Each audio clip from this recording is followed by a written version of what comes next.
Bismillahirrahmanirrahim. Subhanellezî esrâ bi'abdihi leylen minel mescidil harâmi ilel mescidil aqsallezî bâreknâ havlehu linuriyehu min âyâtinâ. Diyanet İşleri Başkanlığı'nın 2021 itibariyle Miraç Kandili'nin olduğu haftayı Kudüs Haftası ilan etmiştir. Genç Kudüs Şurası'nın dönem başkanlığını yürüten derneğimizin koordinatörlüğü, Uluslararası Kudüs Gençlik Meclisi'nin de yürütücü olduğu bu etkinliklerle Kudüs bilincini arttırmayı ve farkındalık çalışmaları yürütmeyi amaçlıyoruz. Mescid-i Aksa, Harem-i Şerif gibi, Mescid-i Nebevi gibi bir harem bölgesidir. Yani Mescid-i Haram, Mescid-i Nebevi neyse aslında Mescid-i Aksa da odur. Yeryüzündeki 3 harem bölgemizden biridir ve Müslümanlar için mübarek, kutsal ve bereketli bir mekandır. Ancak İslam coğrafyasında maalesef genel anlamda Kudüs'ün bir şehir, Mescid-i Aksa'nın da bir cami olarak algılandığı, idrak edildiği ve görüldüğü anlaşılmıştır. Bu çerçevede kıymetli öğrencilerimiz, Türkiye'de lisans, yüksek lisans ve doktora öğrencilerimiz bu meclisi kurup bu meclis çatısı altında Mescid-i Aksa'nın gerçek hüviyetiyle anlaşılmasını, Kudüs'ün gerçek hüviyetiyle idrak edilmesini ve anlaşılmasını sağlamak için hem akademik hem fiziksel hem de sosyal çalışmalar yapmaya başlamıştır. Bu çalışmalardan bir tanesi de bugün bir arada olduğumuz Uluslararası Kudüs Günleri programımız.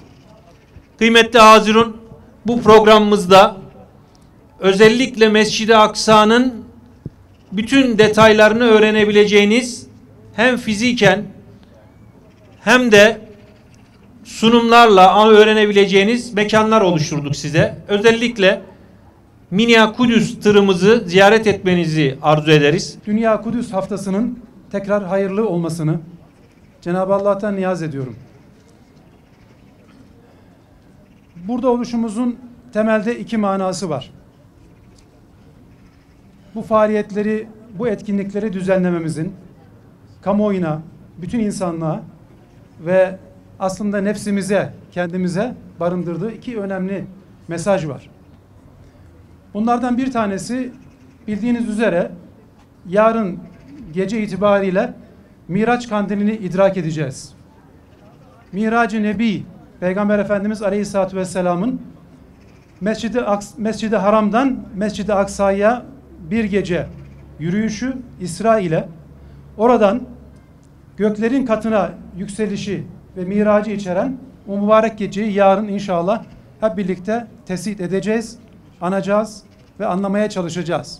Ya Rabbi, inşallah yarın Recep-i Şerif'in 27. gecesi olan sevgili Peygamber Efendimizin önce Mescid-i Haram'dan Mescid-i Aksa'ya, oradan da semaya, ötelerin ötesine yapmış olduğu yolculuğun seneyi devriyesini idrak edeceğiz. İnşallah bu geceye de bizleri erişmeyi, bu geceyi en güzel şekilde değerlendirme imkanını bizlere lütfeyle Allah'ım. Komutanlar var ya, aynı onun gibi.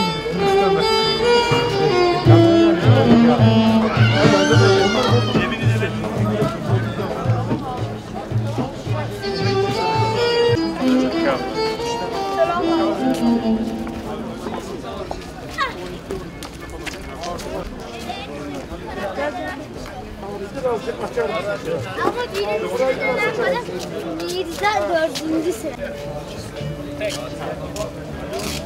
Röportaj duvarı için var.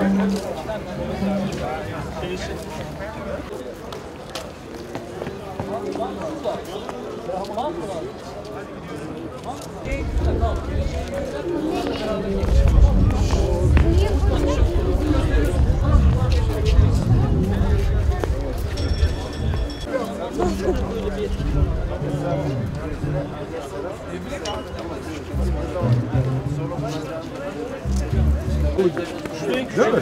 Hayır. Evet. Aradan geçiyordu.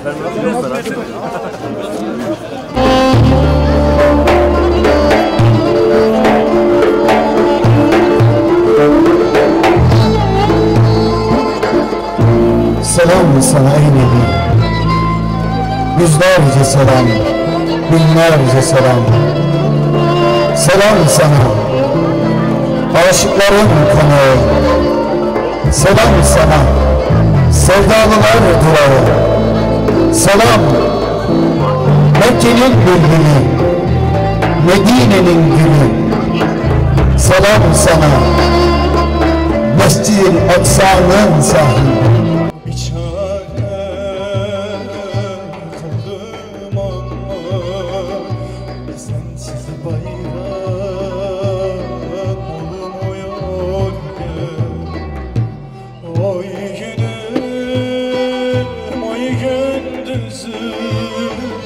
Ya Rabbi, sen İslam coğrafyasını birleştir.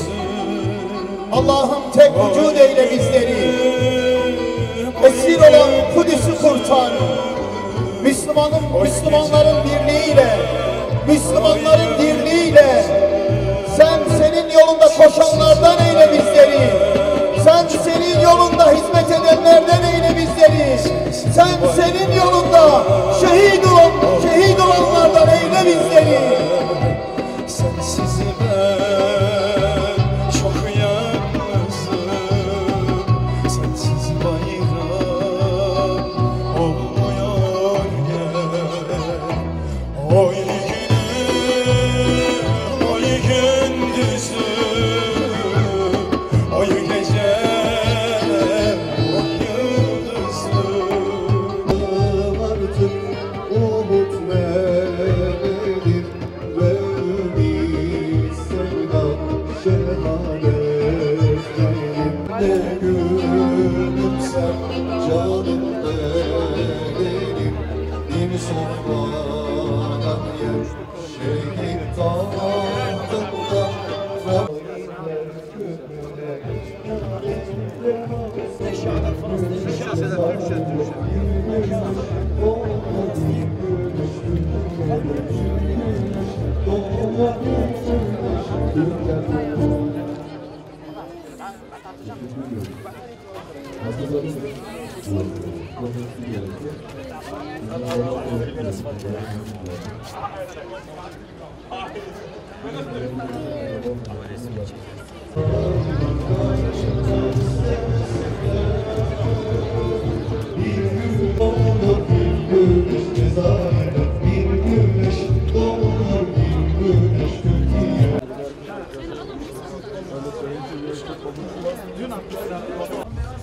Gördüğünüz Kur'an-ı Kerim'de Mescid-i Aksa diye adlandırılan kutsal mübarek topraklardır. Burası toplamda 144 dönümlük bir alan üzeri kuruludur.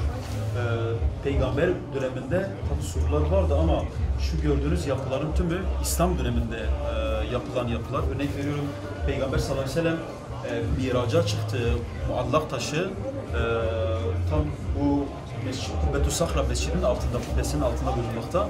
Hazreti Ömer döneminde sekizgen bir yapıyla iki koridor içeride, iki koridor bulunmakta. Sekizgen bir yapı şeklinde burayı yaptırıyor. Bu diğer eserler ise mesela şurası Kıble Mescidi.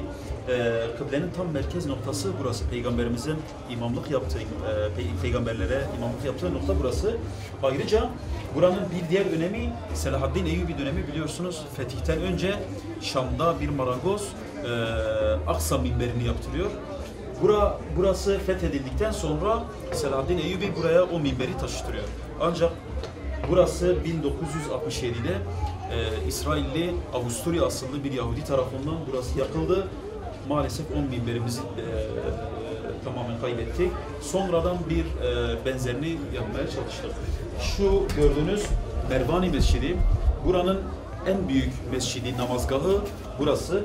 Burasının üstü düz olsun diye yer altında tamamen yapıldı. Şu gördüğünüz yapı Mescid-i Nisa, bayanların mescidi. Bayanlar burada program yapar, namaz kılar, hafızlık çalışmaları, sohbetler. Tümü tamamen bayanlara ait.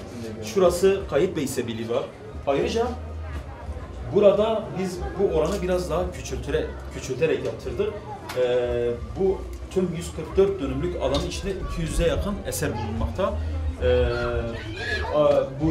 Burası mescit sayılsa dahi içeride de ayrıca burada gördüğünüz gibi mescitler var, şadırvanlar, revaklar, medreseler, kütüphaneler, hatta müze dahi bulunmakta. Maalesef bu tarafın hemen hemen tümü Yahudilerin işgaline sürekli maruz kalmakta. Özellikle kapıların kontrolünü kendi ellerinde tutuyorlar. Buraya Müslümanların girilmeleri, özellikle genç 18 yaş altı Müslüman kardeşlerin oraya girmesini istemezler.